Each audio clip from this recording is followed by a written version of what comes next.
Roster cuts are coming. Marco Sturm split the Bruins into NHL regulars and bubble hopefuls at camp on Thursday. Let's discuss who's safe, who's on the edge, and who just got a lifeline.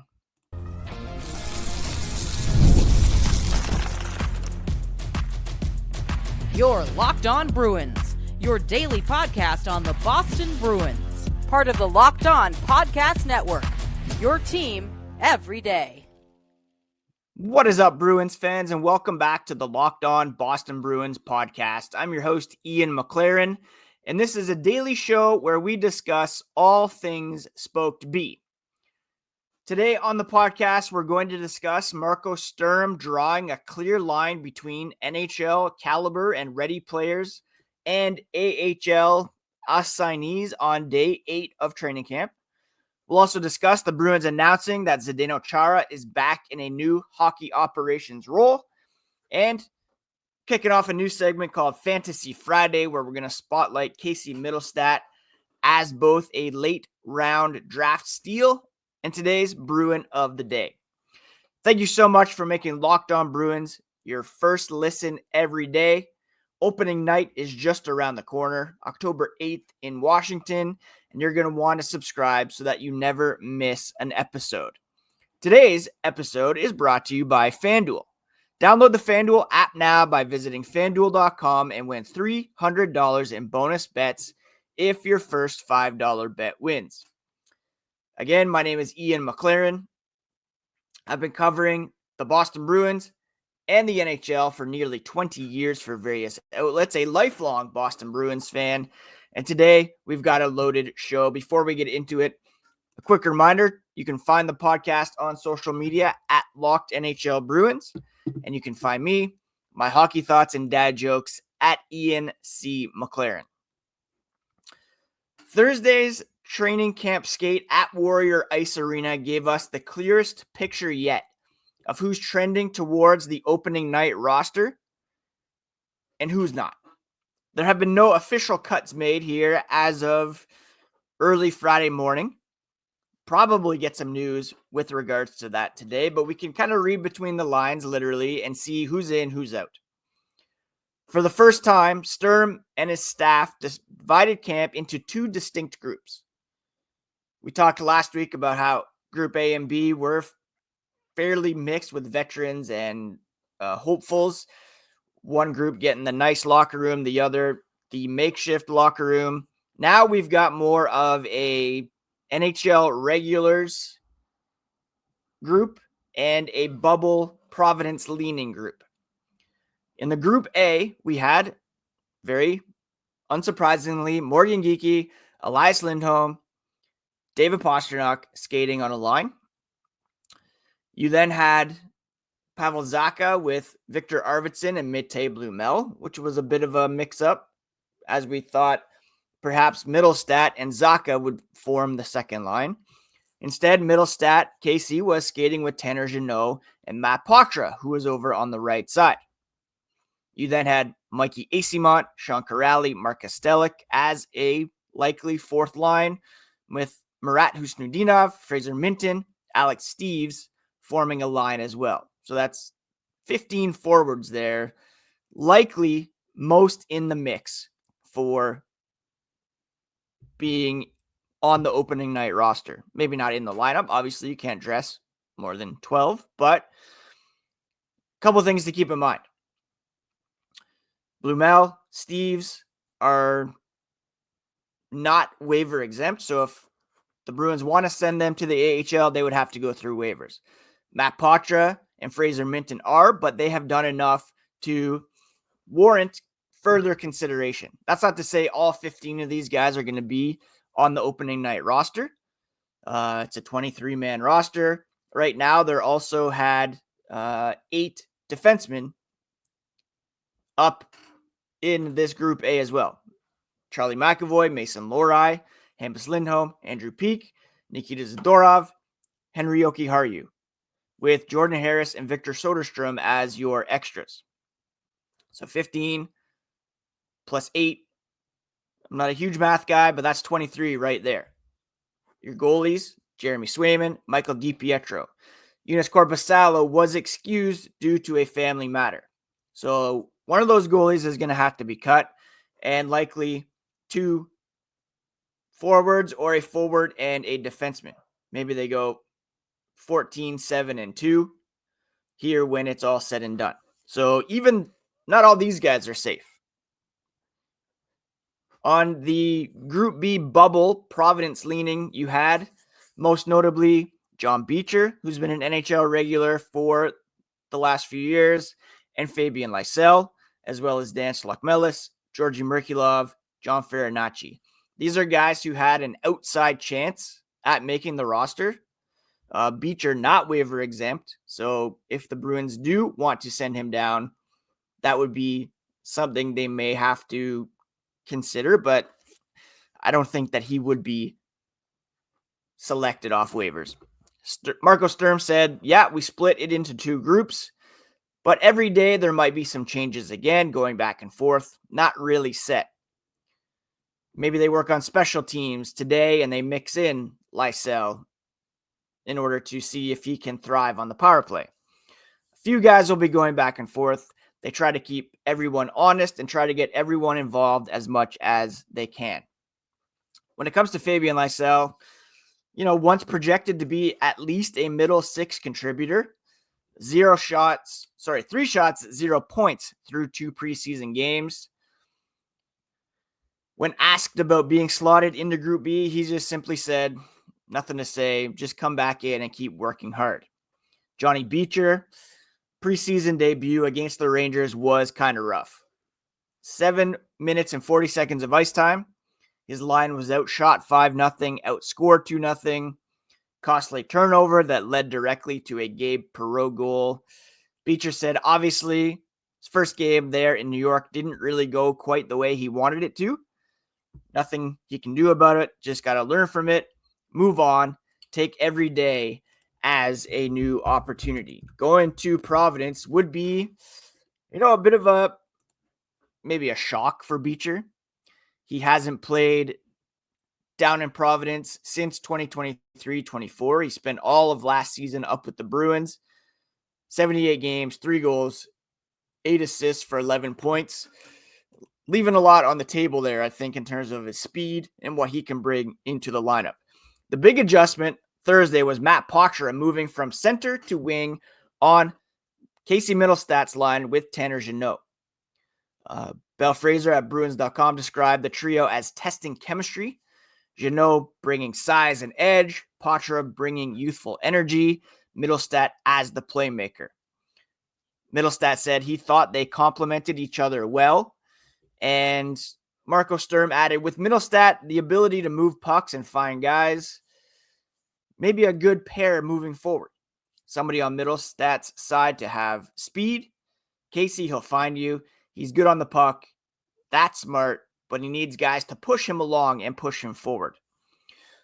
Poitras was told to be ready for this potential switch. Probably going to get a shot on the wing at one point, Sturm said. He's not quite strong enough, big-bodied enough to handle that center assignment, but he can be shifty along the wings. Doesn't know if it's going to stick together, Sturm said, but they wanted to give Matty a shot on the wing at some point. So big picture here, Thursday wasn't just another skate.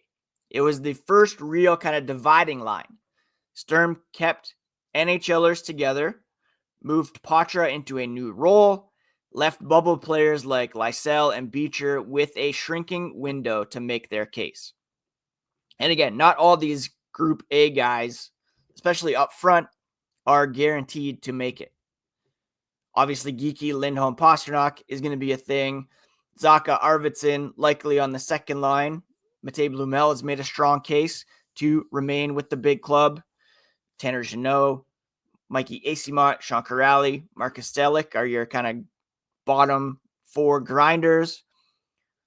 I'd still love to see Fraser Minton on there. Jeannot brings some speed. I could see Steves being the odd man out here if they want to carry 14 forwards. If they're going to carry 7 defensemen, then maybe Soderstrom starts in the AHL, seeing as he's just coming back over from Europe, hasn't really been exposed to the pro game over here in a little bit. Hopefully everything is okay with Eunice Corbasalo and his family, and he's able to come back here pretty quickly. Now, something definitely to keep an eye on. There's only 4 preseason games remaining, one of which will be this weekend against the Philadelphia Flyers. There could be some cuts announced here on Friday. If there's anything big, I'll be sure to post it on socials in the form of a reel or TikTok. So be sure to be following over there. The other big news on Thursday was the Bruins bringing back the biggest culture setter of them all. We'll touch on Zdeno Chara's new role with this team here as the podcast continues. The NFL season is well underway, and FanDuel is making sure you're ready for kickoff with a can't-miss offer. Right now, new customers can bet just $5, and if your bet wins, you'll get $300 in bonus bets to use across the app. People love using FanDuel because it fits however they like to bet. Player props, building a same-game parlay, even jumping in live as the action unfolds. Makes every moment more exciting, whether you're watching your favorite team or keeping an eye on your fantasy lineup. It's easy, quick, best way to add a little more energy to your Sundays. So if you're ready to play, download the FanDuel app now by visiting FanDuel.com to get started. That's FanDuel.com. Place your first $5 bet, and if it hits, you'll get $300 in bonus bets to use across the FanDuel app.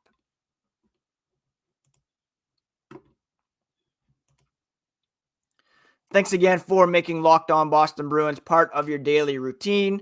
Please do hit that subscribe button on your favorite podcast app and on YouTube if you have not already. Please hit that like button as well. Rate and review if possible. That would really be appreciated. Also tell a Bruins-loving friend or family member about the podcast today. Now, Thursday, the Bruins announced that Zdeno Chara has rejoined the organization as hockey operations advisor and mentor. A move that reinforces culture while helping the next generation. Could not be more happy about Zdeno Chara being back with the club in an official capacity. He's going to be tasked with building relationships between players and coaches, maybe even players and management. That would be nice as well. Attending practices, home games, and provide off-ice support to defensemen. Talked a lot about how Nikita Zadorov needs a big bounce back season. What better way for him to do that by being mentored by the original Big Z? Chara will also serve as a resource for development staff and make visits to AHL Providence. General Manager Don Sweeney said the Bruins organization is excited, proud to welcome back Zdeno. In his role as an advisor and mentor, Chara will share with players and coaches his experience as a dedicated athlete, respected leader, and one of the NHL's all-time greats. Marco Sturm added, having played alongside Zdeno, I know firsthand the leadership, work ethic, and professionalism he brings every day. Thrilled to have him back with the Bruins in this role, where his knowledge of the game will be a great resource for players and staff. Now, we all know Chara's legacy with the team.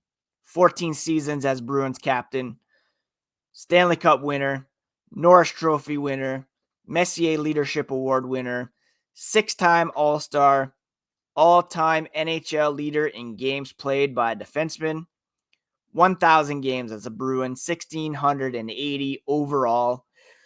The Bruins are integrating new systems under Sturm, while leaning on both veterans in Charlie McAvoy, Hampus Lindholm, Nikita Zadorov as well, and some youth in Mason Lohrei.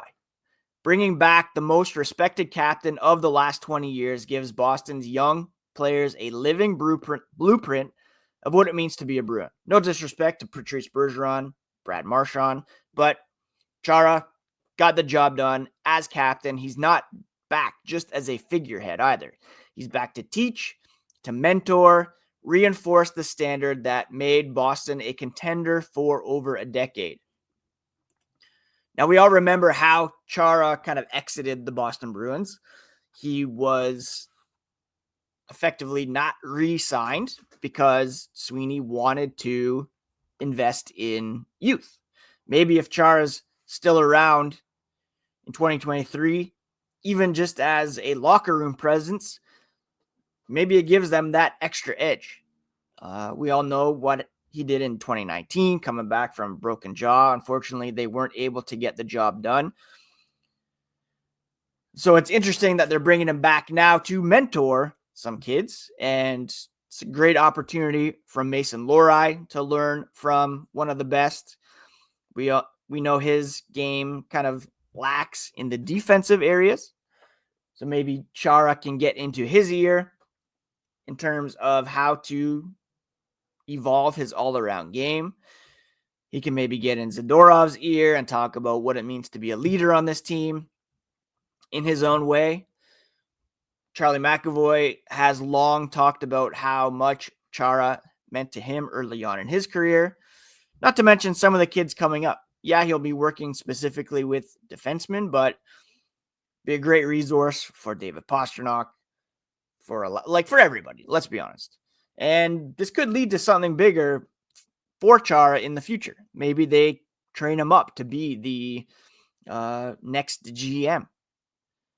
Maybe it ends up being a case where Don Sweeney is promoted to president of hockey operations, and then Chara takes over as GM one day. I could very much see that.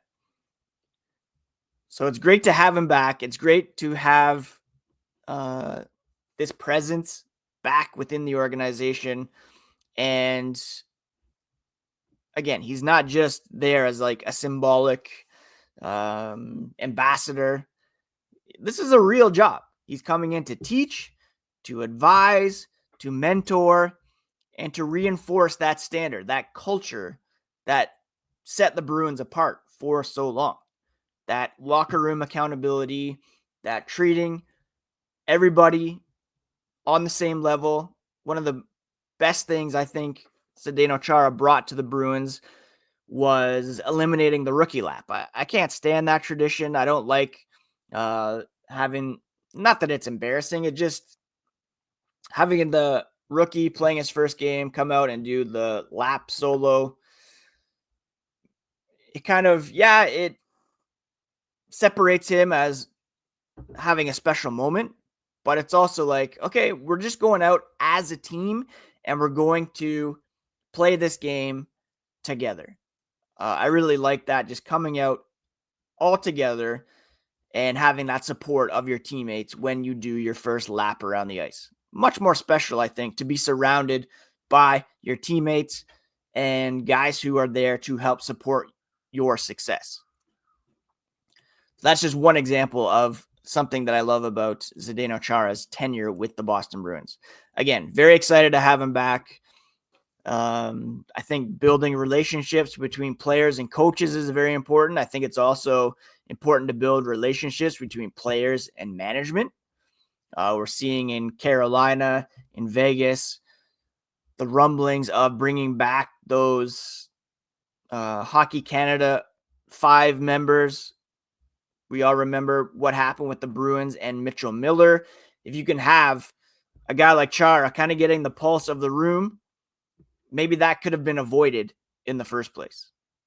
You know what I mean? Maybe if you had this kind of liaison between players and coaches and management, they would have seen this isn't a good idea. These guys don't want this distraction. They don't want this presence in the locker room. Do not go forward with this. And I can easily see once one of those guys is signed, there's going to be significant backlash, and hopefully the Bruins learn from that with the Mitchell Miller situation, and hopefully Chara can bridge that here coming up in the future. So congrats to Big Z on the appointment. Excited to see what kind of imprint he can make on the team. Coming up, we're going to bring you a new segment, Fantasy Friday. Going to be discussing Casey Mittelstadt as a sleeper draft pick and today's Bruin of the day.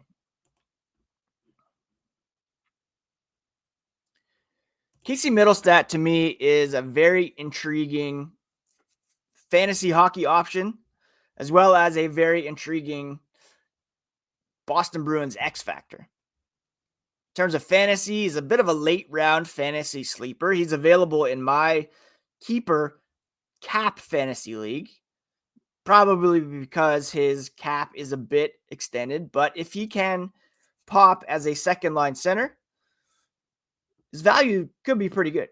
He's also central to the Bruins 2025-26 season. And that makes him both our Fantasy Friday Spotlight and today's Bruin of the Day. He was drafted 8th overall by Buffalo in 2017. Development slowed a bit early by injuries and inconsistency, but he broke out with 59 points in 22-23 and 57 points in 23-24. Had a down season last year, resulting in being traded to the Bruins at the 2024 deadline.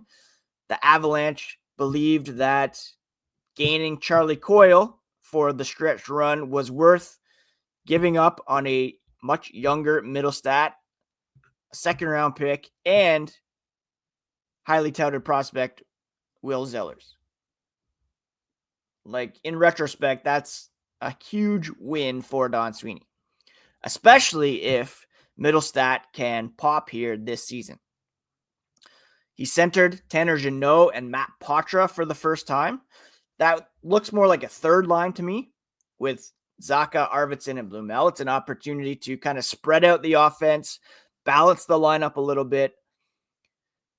Again, he said he thought that trio complemented each other well. Sturm said Casey is a playmaker, good on the puck, and he needs guys that can push him along and push him forward. Poitras on the wing adds some speed. Jeannot adds grit and size. And Marco Sturm is just giving Mittelstadt the right mix, or trying to anyways, to elevate his playmaking. In terms of kind of the new defensive zone look, that's a huge part of a center's game, obviously. Mittelstadt said what Sturm is trying to implement is different than what he's played with in terms of a little bit more man-on-man versus zone coverage or 1-3-1 or whatever. Trying to figure out when to be passive, when to be aggressive. Fits the way they want to play and the guys they have very well. And he's pretty excited about this new season, first full season with the Bruins. Sturm coached Jeannot in the Kings organization, and he thinks Tanner's getting more and more comfortable, feeling more and more comfortable to find his gritty, hard-nosed hockey game that they need him to play. Maybe rediscover that scoring touch with Mittelstadt's help. In terms of fantasy draft value, Mittelstadt's down season will mean he will follow to later rounds. That's where he becomes a value play. Like a 12 to 14 team league, he's a great third center option because of his second line center upside. Regular starter in deeper leagues with 55 to 60 point potential if that PP usage comes. He's not just a fantasy sleeper, right? For the Bruins, he's their bridge 2C. If he thrives, Boston's lineup stabilizes and James Hagens can develop at BC without being rushed. He's obviously there this season. See what happens next season, but he might not have to come in and try to be like a top line center right away if the Bruins can find success with Lindholm, Mittelstadt, Zacha as well, provided neither one of Mittelstadt or Zacha is traded.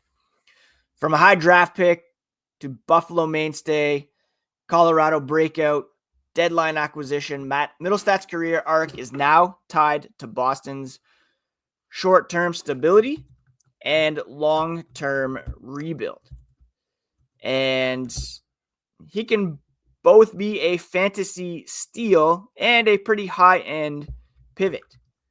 His chemistry with Jeannot and Poitras, plus a bigger comfort level with Sturm's system, could make him one of the most important Bruins this season. And if the Bruins can spread things out so that they have 3 scoring lines, that's going to help even more because we know they're going to struggle to score. If Zacha, Arvidsson, Blumel can pop. Then you have Mittelstadt, Poitras making a nice little duo to build around. Bottom line, Sturm has drawn his first real line in the sand. Bruins opening night roster is definitely starting to take shape. Bubble guys like Lysell and Beecher. The margin for error is shrinking fast. If they can get into one more preseason game to really prove that they belong, then good on them. But it really looks like as though they are going to begin the season in Providence, especially if you're looking to spread things out with Mittelstadt on the third line. I'd still like to see Fraser Minton in there somewhere. Husnudinov is proving that he is ready. Either way, the Bruins are officially shifting gears. Sturm has begun separating NHL regulars from bubble hopefuls. We've seen other teams make some cuts already, so this is well overdue. Zdeno Chara back to reinforce the culture. Casey Mittelstadt positioned as both a fantasy sleeper and a crucial center for this team. Put it all together, you see a team drawing its lines for opening night while laying the foundation for the season ahead.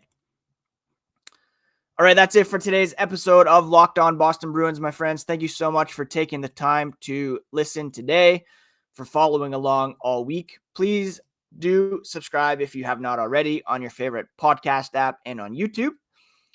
Please check out the Locked On NHL podcast as your second listen. League-wide stories from our local experts, everything you've come to expect from the Locked On Podcast Network, your favorite team every day. On Monday, we'll be back to recap this weekend's preseason game and bring you all the latest from training camp as we get ready for the regular season, which is just around the corner. October 8th, the Washington Capitals. Still 4 preseason games to play in between now and then, but I'm getting pretty excited about Boston Bruins hockey. Please have a great weekend. What am I going to be up to? We got a big book sale in town this weekend. One last pool party for one of our kids. Want to watch The English Teacher, which is one of my favorite shows that just came back. Maybe check out The House of Guinness on Netflix. Just finished Black Rabbit, which I liked. It was certainly elevated by Jude Law, Jason Bateman. I'd recommend it, I think. Not quite Ozark level, but still pretty good. And I'm reading the new Dan Brown book as well, Secret of Secrets. Not high-end literature, but entertaining enough to hold my attention. That's all that's been going on. A new Sloan album today I'm going to be listening to right now. Anyways, that's it, friends. Take care of yourselves. Take care of each other. We'll talk to you again here on the next episode of Locked On Boston Bruins, part of the Locked On Podcast Network, your favorite team every single day.